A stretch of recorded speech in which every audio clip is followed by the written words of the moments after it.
Hi, this is Charles Hoskinson broadcasting live from warm, sunny Colorado. Always warm, always sunny, sometimes Colorado. Today is January 19th, 2023. Interesting year already. So, anyway, with the failure of DCG, it looks like they're starting to shell off assets. And something that came by my desk recently is that Coindesk is either raising money or attempting to actually get acquired. So I've been through the grapevine talking to people, looking into things and trying to figure out what the price is. And it looks like the price is probably going to be hovering somewhere around $200 million if somebody was just go and buy the thing outright, or at least that's what they're asserting they're worth. Now, I haven't seen any books or financials, but I've been hearing that gross profit was hovering somewhere around 50 million. So it'd be interesting to see what the EBITDA is and what the ratios are, as well as the projections that they have. Is that a 2021 number and everything was in the cocaine and hookers era and we're making great money? And, what does 2022 look like? And, last 3 years, 5 years. Interestingly enough, DCG acquired the asset in 2016 from 500,000. So, 400x over acquisition is pretty interesting balls for evaluation. Now, why am I interested in an asset like this? Coindesk or Cointelegraph or anything. Actually, for years, I've thought about what would make an elite media institution and what are some of the things required. As you know, we've been a recipient of some extremely bad media, some just because they didn't take the time to really research and deeply get into things, and some because there was actually an agenda to defame. So we find out a little later on that FTX gave the block a large sum of money or agents of that organization to write articles in a certain direction. Cointelegraph is actually owned by an oligarch, and there's some shady stuff there. And everybody wants to basically have a media outlet and use that as a way to express influence in the space. Okay, so our chain is great and this other chain is bad. My interest on the media side is actually more broad in that I would like to figure out how to get to journalistic integrity again. Um, you've probably seen, if you've watched my whiteboard videos and you've seen me talk in AMAs over the years, things like veracity bonds or other concepts where when someone publishes something, the thing that they publish, they actually put money on the table. And if it turns out the thing that they've written isn't true or it's inaccurate, they actually can lose the money that they've bonded for it. Wouldn't that be amazing in journalism where there's a financial incentive for people to actually fact check the people who are the fact checkers? Little stuff like that. Every story could be an NFT and actually evolve, live, and grow. People can actually interact with the news as well. So one of the things that have always annoyed me is that a story will be published and there's no follow up in the story. For example, it's quite comically, I live in Longmont, Colorado, and there's been events like somebody drove a car into a restaurant, and I said, "Wow, that's pretty crazy." And then 2 years later, there's never been a follow-up story of, well, why did they do that? What was the point behind it? Did they go to prison? I mean, what happened, in that story? There's no follow-up.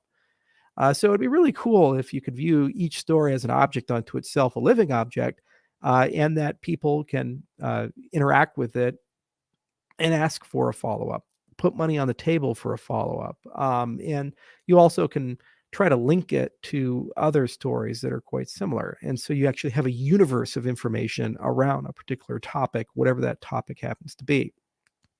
I thought that it would be really cool.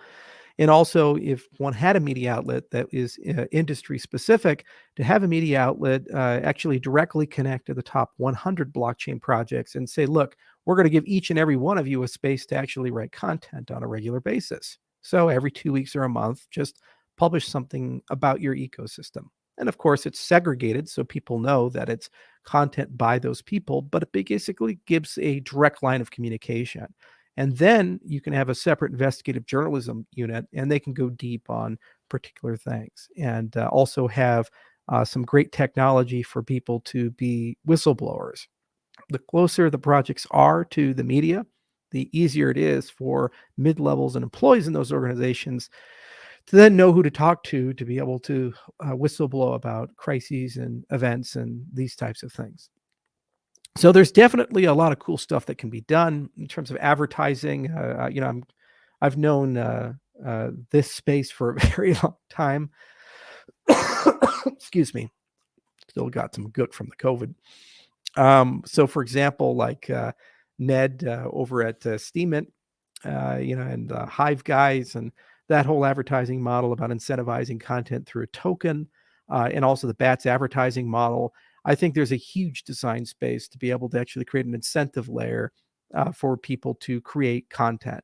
So if you could find a way to bundle community-driven content, community interaction with content, integrity mechanisms like veracity bonds, and dedicated spaces for the projects of the industry to regularly write things by market cap, you probably could construct a really amazing media outlet. The question is, what real value does Coindesk as an entity have? I mean, they have a pretty good events unit, and it'd be interesting to dig into the financials and see how profitable it really is. But Consensus is a huge conference, and there's certainly something there. And they have a pretty decent operation that Barry was able to finance the construction of, to the point where they get a lot of readers, and there's certainly a lot of impact there. At 200 million, I do believe it's a bit overpriced. And so there has to be more to that number than where it's at. I could afford it if I really wanted to. I mean, I'm still one of the richest guys in the space. But just because you have it doesn't mean you spend it, because you can do more with less. It may make sense, if one wanted to make that kind of financial commitment, to take $5 or $10 million and actually start up a much more decentralized organization, incubate and grow it, and take it to a point where it would basically outcompete all of its near neighbors. The other thing is, there's no metaverse component right now in CoinDesk, nor is there any really good video side. I mean, they've been trying to build out those business lines, but they're not really that popular, and that is hard. A lot of partnerships could be made. Masari, for example, could be more tightly integrated, and I've known Ryan for years, and I think that would be a fun relationship to foster and grow, and they're mutually beneficial to each other. And actually, Lace Wallet could benefit from having an information layer as well, and putting those components in to play. So it is an interesting question, an interesting buy, and every now and then something crosses your desk, and you kind of have to walk your way through it and understand it. There is a question about objectivity of, given that Cardano and me are tightly associated, say for Midnight, how then would the organization be perceived fairly if I was to acquire something like that? Would anytime there's a pro Cardano story, they say, well, that's only because, the Cardano people own it. Or if there's a negative story, is it because they're going negative because they want to remove the perception of bias? I think the ultimate resolution of this is, again, to look at stories with veracity bonds and community interactions. If every story is an NFT and it lives in an information graph, and there's people constantly interacting with it, it gives people an incentive to basically ask questions, and an incentive to actually continue the discussion behind the story. So it's kind of a meta layer of journalism. And if you have something like that, then it would be a lot of fun. Also, if you have a statefulness inside the system where it can remember the prior stories, you can look at the long-term track record. One of the biggest issues we have with YouTubers in the industry, pick your favorite one, whether it be person X or person Y, not to name names, is that they'll say things, and those things they say may not be true. And it turns out perhaps the things they said were influenced by their financial relationships with either their own personal holdings or sponsorships. Okay. So, I will get into a particular person because he's become so egregious, but Max Kaiser is actually a great example. We broke Ethereum on his show, Cardano on his show. He issued his own token, MaxCoin. He actually was one of the first to talk about Litecoin, and actually was quite friendly with the altcoin space. Somewhere something short circuited, and he went to Team Orange, and now everything is a scam except for Bitcoin. And each person who's now working in the altcoin space is evil and a bad person. He even compared me to Epstein because we took PPP money. Okay. So it would be interesting, not only when you look at these things, stories and prognostications as objects, but also to connect them to their origin and the level of accuracy behind predictions, prognostications, positions, these types of things. It'd also be very interesting to actually know the biases of the people who write things. And so, what level of disclosures do you have? Like, there's the no land chart for politics, for example, but you actually can get much more extensive about these things, and you can kind of create a profile. And if somebody is far too biased for a particular topic, then perhaps you pair them with somebody who's on the other side and they jointly author the article. So you can eschew the bias and kind of resolve that. So, there's some things to kind of look there. And this concept of building trust in a decentralized way and building integrity and objectivity in a decentralized way is a fascinating topic. And so the concept of Coindesk being the organization to do that would be a real fun thing to explore. But at that price point, unless the financials are pretty phenomenal, it does seem to be overpriced. So we'll see. But it is a great opener of a broader conversation of, should it be a priority of the cryptocurrency space to aspire to build better journalism? The failure of FTX and the excesses of 2021 really have revealed the need for better journalism, and they really have gotten to a point where rank and file everyday people should not trust the news that they read. It's just simply not honest. The books are not honest. The articles are not honest.